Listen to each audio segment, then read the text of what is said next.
जय गुरुदेव।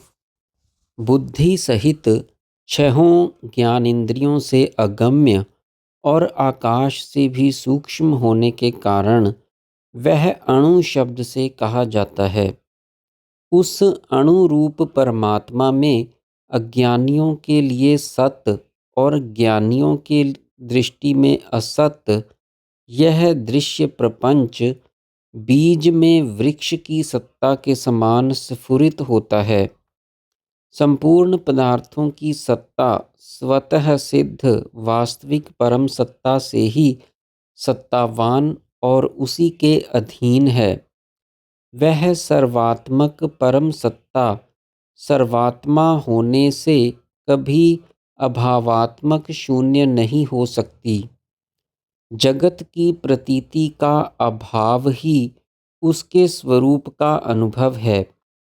संपूर्ण संकल्पों का त्याग ही जिसका चित्त के द्वारा चिंतन है, जिसका विकास सृष्टि और संकोच प्रलय है, जो वेदांत वाक्यों और महावाक्यों का अर्थभूत वाणी का अविषय है, चराचर जगत जिसकी चिन्मयी लीला है, विश्वरूप होने से जिसकी अखंडता और सत्ता शाश्वत है, वही पर ब्रह्म परमात्मा है और युक्तियों द्वारा जगत के अभाव के ज्ञान से जाना जाता है।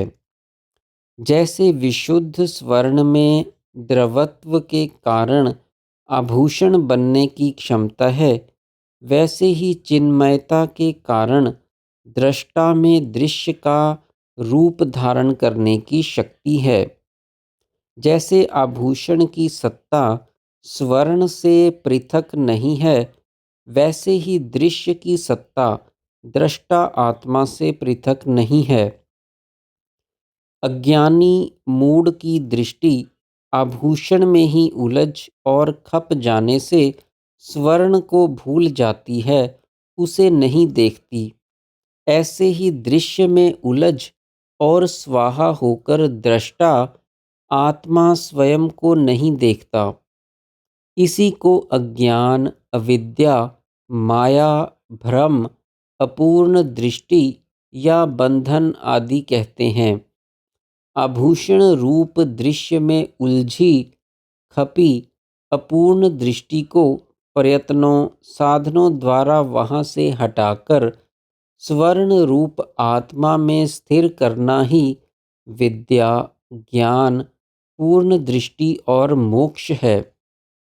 जैसे सत्तात्मक एक बीज ही अंकुर, पौधा, वृक्ष, डालियाँ, पत्ते, फूल और फल तक सभी की सत्ता में व्याप्त है, जिसके बिना ये हो ही नहीं सकते थे, ऐसे ही समस्त चराचर दृश्य प्रपंच एकमात्र सत्तात्मक पर ब्रह्म परमात्मा रूप ही है। जैसे बीज से लेकर फूल फल तक बीज की सत्ता का कहीं कभी विच्छेद ना होने से बीज और फल में कोई भेद नहीं है, ऐसे ही ब्रह्म सत्ता का भी कभी विच्छेद ना होने से दृश्य प्रपंच से उसका भेद नहीं है।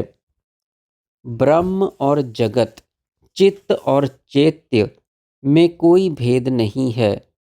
परमात्मा मन या चित्त परिच्छिन्न अर्थात मन या चित्त से ढके हुए रूप में सर्वात्मक है और इंद्रिय अतीत होने के कारण वह निर्मल परमात्मा नित्य सत्तावान होकर भी कुछ प्रतीत नहीं होता अथवा इंद्रियों का विषय नहीं बनता। प्रश्न: तस्माद्वा एतस्मादात्मन् आकाशः सम्भूतः आदि श्रुतियाँ तस्मात् शब्दों से भेद का प्रतिपादन करती हैं, तब परमात्मा से उत्पन्न जगत का उससे अभेद कैसे समझा जा सकता है?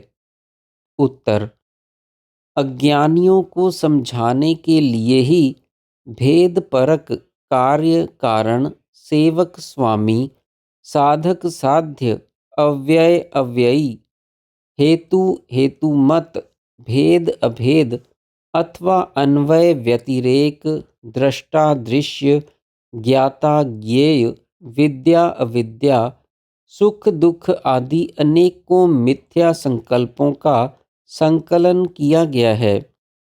यह भेदवाद परम तत्व को ना समझने वालों को तत्व को समझाने के लिए ही कल्पित किया जाता है। वास्तव में तत्व तो सर्वथा भेद रहित ही है। उसका ज्ञान होने पर यह सभी भेद परक कल्पनाएं उसी में विलीन होकर अभेद ही रह जाती हैं।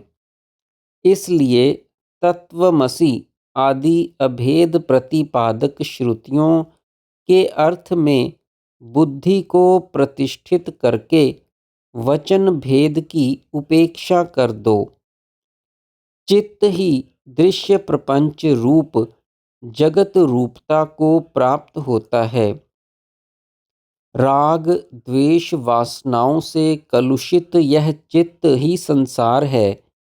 जैसे बालू में तेल नहीं है, वैसे ही ब्रह्म में शरीर दृश्य जगत की सत्ता नहीं है। त्रिलोक की कल्पना का शिल्पी आकाश रूप चित्त ही संपूर्ण दृश्यों को अपने अंदर धारण करता है।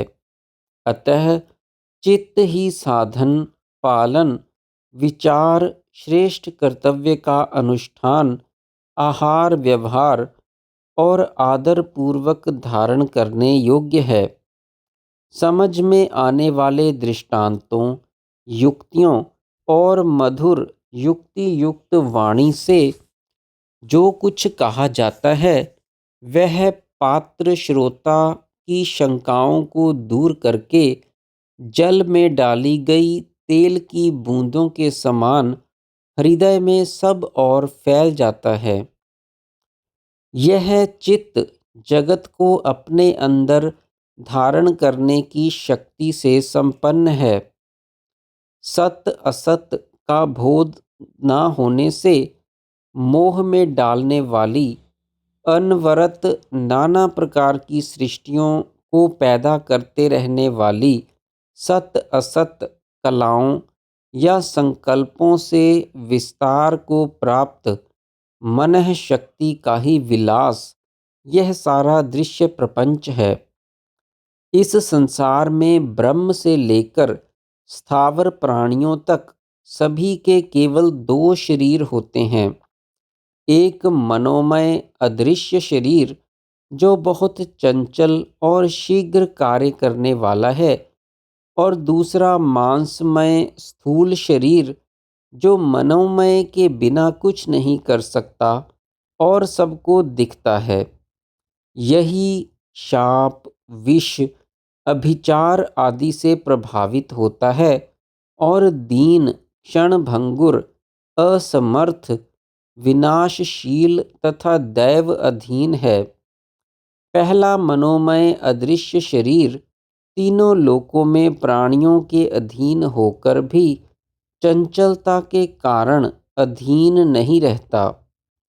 यदि वह स्थिर धैर्य का अवलंबन करके अपने पौरुष के सहारे स्थित होता है, तो दुखों की पहुँच के बाहर हो जाता है, अर्थात दुखों के हेतुभूत दोष उसे दूषित नहीं करते। प्राणियों के इसी शरीर का निश्चय पूर्वक किया हुआ शुभ अशुभ होता है। इसी की चेष्टाएं सफल होती हैं। मांसमय शरीर का कोई पौरुष सफल नहीं होता। जय गुरुदेव।